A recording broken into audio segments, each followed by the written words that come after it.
महोदय, सबभन्दा पहिला त मलाई पूर्व प्रधानमन्त्री समेतको हैसियतमा बोल्न समय दिनुभएकोमा तपाईप्रति हार्दिक धन्यवाद ज्ञापन गर्न चाहन्छु।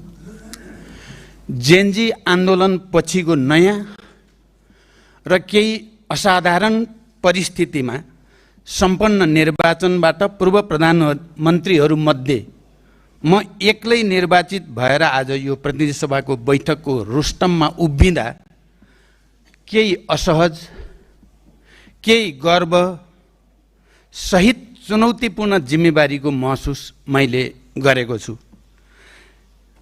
यस सन्दर्भमा मलाई निर्वाचित गर्ने रुकुम पूर्वका जनता र हामी सबैलाई निर्वाचित गर्ने आम नेपाली जनताप्रति हार्दिक कृतज्ञता सहित धन्यवाद ज्ञापन गर्न चाहन्छु। जनताबाट निर्वाचित भएर आउनुभएका सबै मान्य सदस्यहरूलाई हार्दिक बधाई र शुभकामना व्यक्त गर्न चाहन्छु। हिजो सत्तामा रहँदा र हिजो प्रतिपक्षमा रहँदा समेत दुवै भूमिकामा सहकार्य गरेको राष्ट्रिय स्वतन्त्र पार्टीले यो निर्वाचनमा झन्डै 2/3 सफलता प्राप्त गरेको छ। त्यसका लागि म सभापति माननीय रवि लामिछाने र सम्माननीय प्रधानमन्त्री बालेन्द्र शाहलाई विशेष बधाई भन्न चाहन्छु। प्रतिनिधि सभाको यो नयाँ भवनमा उभिएर मैले सम्बोधन गर्दै गर्दा मेरो स्मृतिमा इतिहासका ती क्रान्तिकालीन दिनहरू ताजा भएर स्मरणमा आएका छन्। बाहिरबाट हेर्दा यो भवन सिमेन्ट, इँट, फलामले बनेको छ, तर यसको अन्तर्यमा हजारौं शहीदहरूको बलिदान अन्तर्निहित छ। हरेक वर्ग, वर्ण, जाति, क्षेत्र र समुदायको प्रतिनिधित्व रहेको यो इन्द्रेणी संसदका लागि हिजो हामीले बन्दुक उठायौं। हजारौंले शहादत प्राप्त गर्नुभयो। यो भवनको जगमा तिनै हजारौं शहीदहरूको रगत रहेको छ। यसका हरेक भित्ता बलिदानले रङ्गिएका छन्। म इतिहासका ती सबै सशस्त्र र शान्तिपूर्ण जनआन्दोलनका ती सबै शहीदहरूप्रति, जेनजी आन्दोलनसम्मका पनि सबै शहीदहरूप्रति र आन्दोलनका क्रममा बेपत्ता घाइते योद्धाहरूप्रति हार्दिक कृतज्ञता र सम्मान प्रकट गर्न चाहन्छु। उहाँहरूको परिवारजनप्रति पनि म श्रद्धापूर्वक सम्मान व्यक्त गर्न चाहन्छु। निर्वाचन परिणामको हिसाबले निकै खुम्चिए पनि यो निर्वाचनका पक्षमा वातावरण बनाउन हाम्रो दलले खेलेको भूमिका नवनिर्वाचित तपाईँ सबै मान्य सदस्यहरूलाई अवगत नै छ भन्ने म ठान्दछु। परिणामको दृष्टिले सानो ठुलो जेसुकै भए पनि सङ्घीय लोकतान्त्रिक गणतन्त्र अन्तर्गतको यो प्रतिनिधि सभामा महिला, दलित, आदिवासी, जनजाति, मधेसी, मुस्लिम, थारू, उपेक्षित, उत्पीडित समुदाय र वर्गको इन्द्रधनुषी प्रतिनिधित्व मेरो लागि पार्टीको विजयभन्दा महत्त्वपूर्ण छ र महत्त्वपूर्ण रहिरहनेछ। तपाईहरूमध्ये धेरै जसो नयाँ हुनुहुन्छ। आज जस्तो समावेशी र समानुपातिक व्यवस्था हिजो थिएन। प्रजातन्त्र आइसकेको भनिए पनि 48 सालको आम निर्वाचन पछिको संसदमा दलितको प्रतिनिधि जम्मा 1 जना मात्रको थियो। अहिले कति हुनुहुन्छ? 17 जना। 51 र 56 मा त संसदमा एउटै पनि दलित प्रतिनिधित्व थिएन। 48 सालको जम्मा 6 जना, 48 सालको संसदमा जम्मा 6 जना महिला हुनुहुन्थ्यो। 51 साल र 56 मा 12 जना। अहिले कति महिला हुनुहुन्छ? 96 जना, झन्डै 100 जना। आदिवासी, जनजाति, पिछडिएको क्षेत्र, मुस्लिम, थारू, मधेसी, उत्पीडित वर्गका हकमा पनि तथ्याङ्क करिब यही नै हो। यो प्रतिनिधित्वको कथा रगतले लेखिएको छ। म तपाईँ सबै नयाँ मान्य सदस्यहरूलाई एकचोटि इतिहासको फेरि अध्ययन गर्न, चिन्तन गर्न, मनन गर्न आग्रह गर्न चाहन्छु। र यो कथा क्रान्तिले लेखिएको छ। पिठ्युमा दुधे बालक र काँधमा बन्दुक बोकेका महिलाहरूको बलिदानले लेखिएको छ। मोल तोकिएका टाउकाहरूले लेखिएको छ। हामीले आफ्नो जीवनको सबभन्दा उज्यालो समय अन्धकारसँग लडेर नै बितायौँ। क्रान्ति, सङ्घर्ष र बलिदान हाम्रा लागि शब्द थिएनन्, जीवनचर्या बनेको थियो। क्रान्तिको त्यो मसाल हामीले आफ्नै रगतले लेखेका थियौँ, बालेका थियौँ। मैले त्यसै भन्ने गरेको होइन। यो सम्मानित संसदमा जसको प्रवेश भए पनि मलाई आफ्नै प्रवेश भए जस्तो लाग्छ। सामन्तवादका विरुद्ध हामीले उठाएको बन्दुकले ढोका नखोलेको भए कहाँबाट यहाँ प्रवेश गरेर मन्त्री बन्नुहुन्थ्यो उत्पीडित समुदायका दलित, महिला, जनजाति आदि आदि।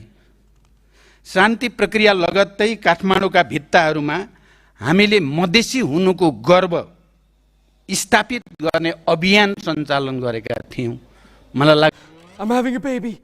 What do I do now? Hospital bills, nanny, diapers. You need to start thinking about that right now. But I don't. काठमाडौँसँग मधेसले काठमाडौँमै आफ्नो पहिचान र आत्मसम्मानको यति निर्भीक दाबी यसअघि कहिल्यै गरिएको थिएन भन्ने मेरो दाबी छ। बालेन्द्र शाह काठमाडौँको मेयर हुँदै आज देशकै प्रधानमन्त्री बन्नुभएको छ। पार्टी फरक होला, तर मेरो लागि यो क्रान्तिकै सङ्कल्पको जित हो भन्ने म ठान्दछु। मैले यो प्रसङ्ग यसकारण पनि उठाएको हुँ कि क्रान्तिका उपलब्धिमा गर्व गरिरहेको यही समाजका केही पात्र आज पनि क्रान्तिको अपराधीकरण गर्न तल्लीन छन्। शान्ति प्रक्रियालाई तार्किक निष्कर्षमा पुग्न नदिन अग्रसर छन्। मैले तपाईहरूलाई गणतन्त्रका फूल मानेको छु। शान्ति प्रक्रियाको पूर्णता अब मेरो भन्दा तपाईहरूको बढी जिम्मेवारी बन्न गएको छ। सभामुख महोदय, पुराना नेता र पुराना पार्टीका नाममा बनेको एउटा गलत भाष्य छ। सबै उस्तै हुन् र त्यसमा प्रचण्डलाई पनि घिसारेर लाने गरिएको छ। के त्यही हो त सत्य?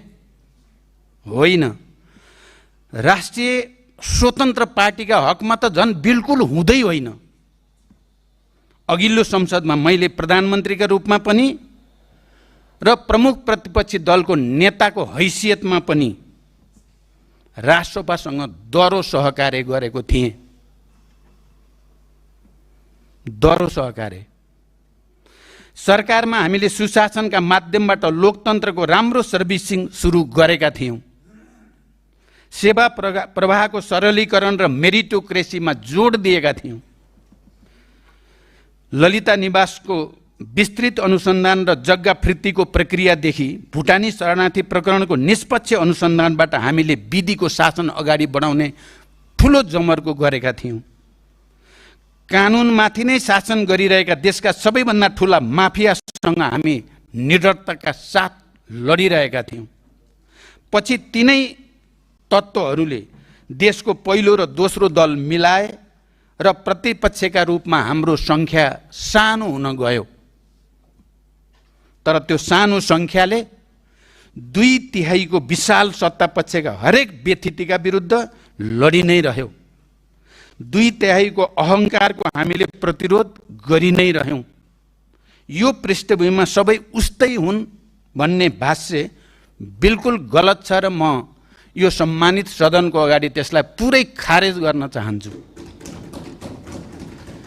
पुराना र नयाँ भनेर बनाइएको भाष्य हाम्रो दृष्टिमा, मेरो दृष्टिमा दार्शनिक, राजनैतिक, समाजशास्त्रीय दृष्टिले पनि बिल्कुल बेठिक छ। सवाल पुराना र नयाँको होइन, सवाल सही र गलतको हो। पुराना नयाँको भाष्यले परिवार, समाज र राजनीतिलाई नै विभाजन गर्नेतिर अग्रसर हुन्छ। मानौ पुराना जति सबै राम्रा या नराम्रा, मानौ नयाँ जति सबै राम्रा या नराम्रा भनियो भने हर ठाउँमा विभाजनको आधार खडा हुन्छ। सही र गलतको बहस गर्न थालियो भने त्यसले त्यो बहसले एउटा नयाँ गति प्रदान गर्छ, रूपान्तरण सहितको नयाँ एकताको आधार खडा गर्छ। त्यसकारण म तपाईँ सबै मान्य सदस्यहरूलाई यो बहसको भाष्य बदलेर सही र गलतको बीचको बहसमा बदल्न विशेष आग्रह गर्न चाहन्छु। सभामुख महोदय, अब म सरकारका 1 महिनाका निर्णय र कार्यशैलीबारे केही आलोचनात्मक टिप्पणी गर्न चाहन्छु। 1, सरकारले संविधान संशोधनको लागि छलफल सुरु गर्न खोजेको हो भने 10 वर्षपछि संविधानको समीक्षा संविधानमै उल्लेख छ। तर प्रश्न हुनुपर्ने कुरा के छ भने कसका लागि संशोधन, केका लागि संशोधन, केमा संशोधन? हामी छलफलका लागि तयार छौं, तर पारदर्शिताका साथ। संविधान संशोधन गरौं, तर त्यो संशोधनले राष्ट्रिय एकता र राष्ट्रिय स्वाधीनता, नेपाली जनताको आत्मसम्मान र आत्मनिर्णयको अधिकार अझ मजबुत बनोस्। संविधान संशोधन गरौं, तर त्यो संशोधनले लोकतन्त्रलाई अझ सुदृढ गरोस्। संविधान संशोधन गरौं जसले सीमान्त वर्ग र क्षेत्रको प्रतिनिधित्व अझ विस्तारित होस्। संविधान संशोधन एकदमै संवेदनशील र गम्भीर विषय हो। यसमा हल्का ढङ्गले लिने गल्ती हामी कसैले पनि गर्नु हुँदैन। यसले ठूलो विवेक, संयम र छलफलको माग गर्दछ। कृपया यसलाई त्यही रूपमा आत्मसात गर्न म सरकारसँग र सबै मान्य सदस्यहरूसँग पनि हार्दिक आग्रह गर्दछु। 2, नीति तथा कार्यक्रममा जसरी दलित, महिला, जनजाति, मधेसी, थारू, उपेक्षित उत्पीडित वर्ग, समुदाय र क्षेत्रलाई उपेक्षा गरिएको छ, सरकारका पछिल्ला गतिविधि हेर्दा त्यो अस्वाभाविक जस्तो देखिन छोडेको छ। हामीले क्रान्तिका उपलब्धिमा गर्व गरिरहँदा आज क्रान्तिको मुख्य आधार रहेको त्यही वर्ग भारी जनादेश प्राप्त सरकारको निशानामा परेको त होइन। गम्भीर प्रश्न जनताको मनमा उब्जिएकै छ। हिजो निरङ्कुश राज्य सत्ताले हात्ती लगाएर गरिब सुकुम्बासीका छाप्रा भत्काउने गर्दथ्यो। बस्तीहरूमा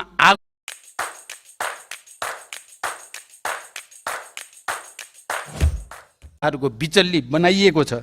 झरीमा रुज्दै साना नानीहरू, ओत लागिरहेका, बेहोस भएर ढलिरहेका आमालाई हेरेर चिच्याउँदै गरेका बच्चाहरूको आर्तनाद र आत्महत्याका भिडियोहरू सामाजिक सञ्जालमा छ्यापछ्याप्ती भएका दृश्यले हिजो पञ्चायती निरङ्कुशताले जनतामाथि यही प्रकृतिको दमन गरेको झझल्को दिइरहेको छ। म सरकारसँग आग्रह गर्न चाहन्छु, गरिबहरू समृद्धिका बाधक होइनन्। सुकुम्बासीहरू विकासका अवरोधक होइनन्। बिना कुनै योजना, बिना कुनै पूर्व जानकारी र तयारी जबरजस्ती बस्ती खाली गरेर देशको मुहार फेरिन्न।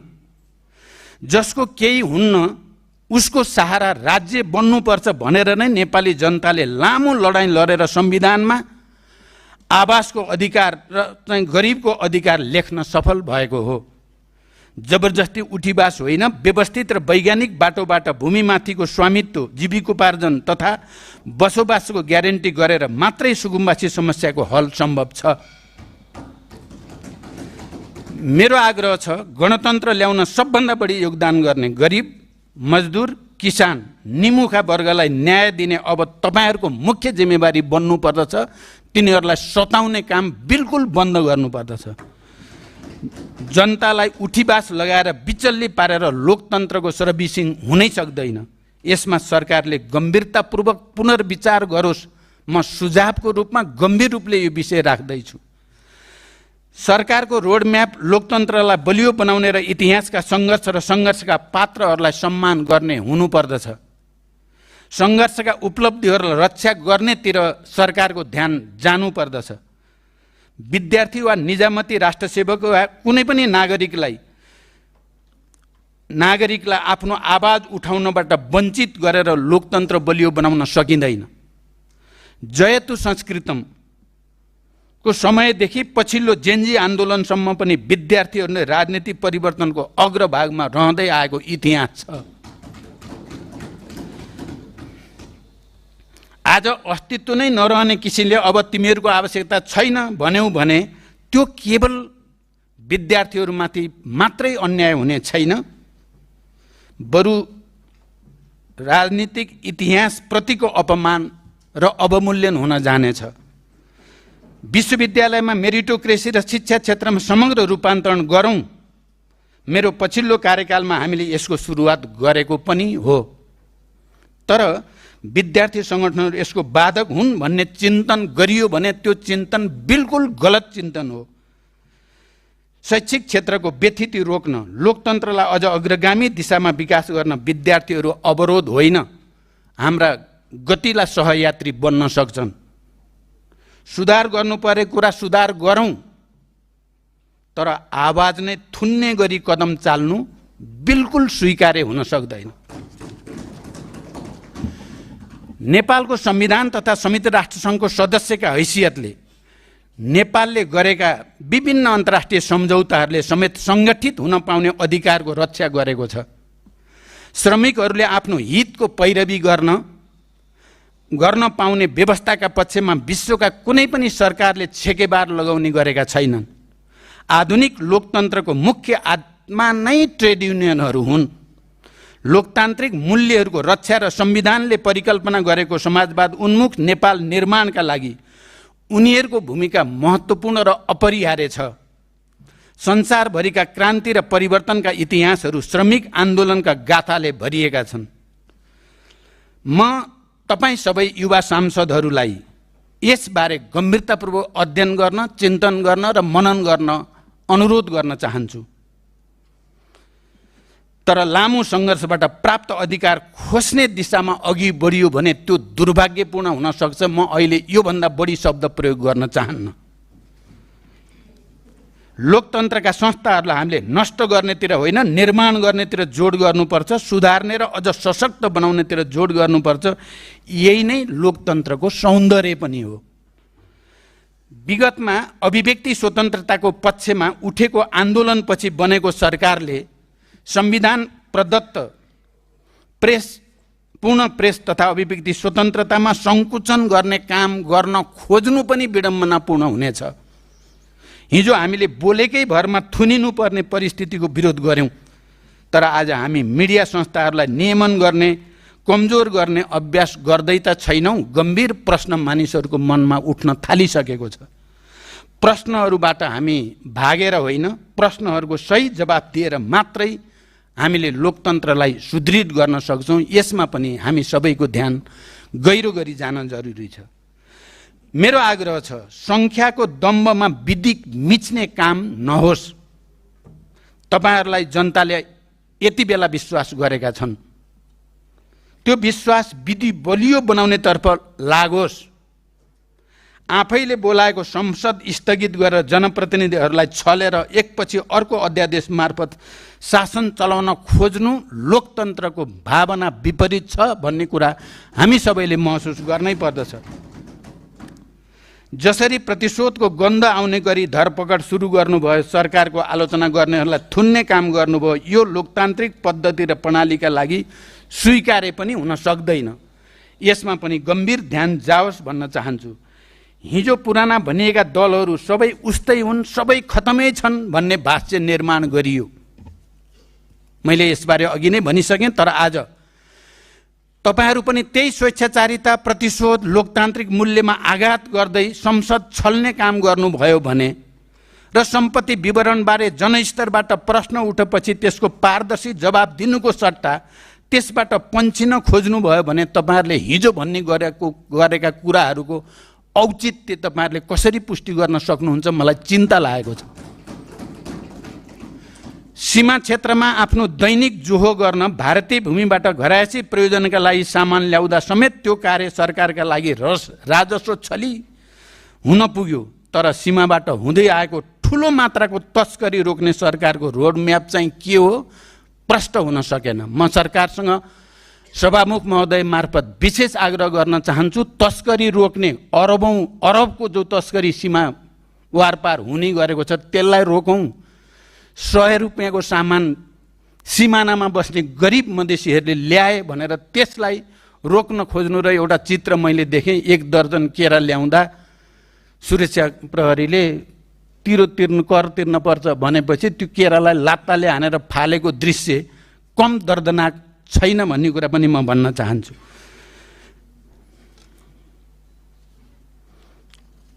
के साँझ बिहान छाक टार्न, दैनिक जीवन गुजारा गर्न सीमापारीबाट सामान ल्याएकै कारण नउठेको हो त राजस्व? निमुखा गरिब जनतालाई शास्ति दिएर मात्रै वृद्धि हुन्छ त राजस्व? निमुखा गरिब जनतालाई हामीले सरकारले सार्वजनिक गरेको रोड म्यापको स्वागत गरेका थियौँ। म यो कुरा पनि यति बेला भन्न चाहन्छु। सुशासन, सामाजिक न्याय र आर्थिक समृद्धि बारे सरकारले विगतका असल अभ्यासहरूको निरन्तरता, नयाँ प्रयासहरू गर्न खोजेकोमा हामीले बधाई पनि दिएका छौँ। तर सरकार गठन भएको 1 महिनामै सरकारको सबभन्दा ठुलो प्रहार गरिब निमुखा जनतामाथि हुन पुगेको छ। तपाईहरुको नियतमाथि म अहिले शंका गर्दिन, तर परिणाम जे देखिएको छ, निमुखाहरू पहिलो प्रहारको निशाना बन्न गएका छन्। यसबारे गम्भीर रूपले विचार गर्न पनि म आग्रह गर्न चाहन्छु। आज प्रधान न्यायाधीश सिफारिस गर्दा विधि, प्रक्रिया, वरिष्ठता र योग्यतालाई भन्दा आफ्नो स्वार्थलाई महत्त्व दिइयो भन्ने संवेदनशील प्रश्न जनताको माझमा उठेको छ। पर्याप्त समझदारी र गृह कार्य नगरी गरिएको यो विषयमा सरकारले आफ्नो धारणा सुस्पष्ट रूपमा जनताको बीचमा राख्न सक्नु पर्दछ।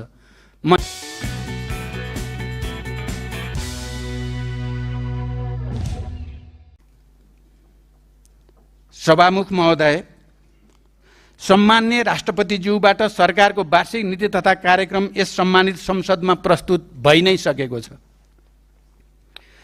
तर जुन हतारोमा नीति तथा कार्यक्रम प्रस्तुत भएको छ र जुन परिपाटी अवलम्बन गरिएको छ, त्यसबाट नीति कार्यक्रम माथिको छलफल सधैँ एउटा कर्मकाण्ड जस्तो मात्रै हुने गरेको छ।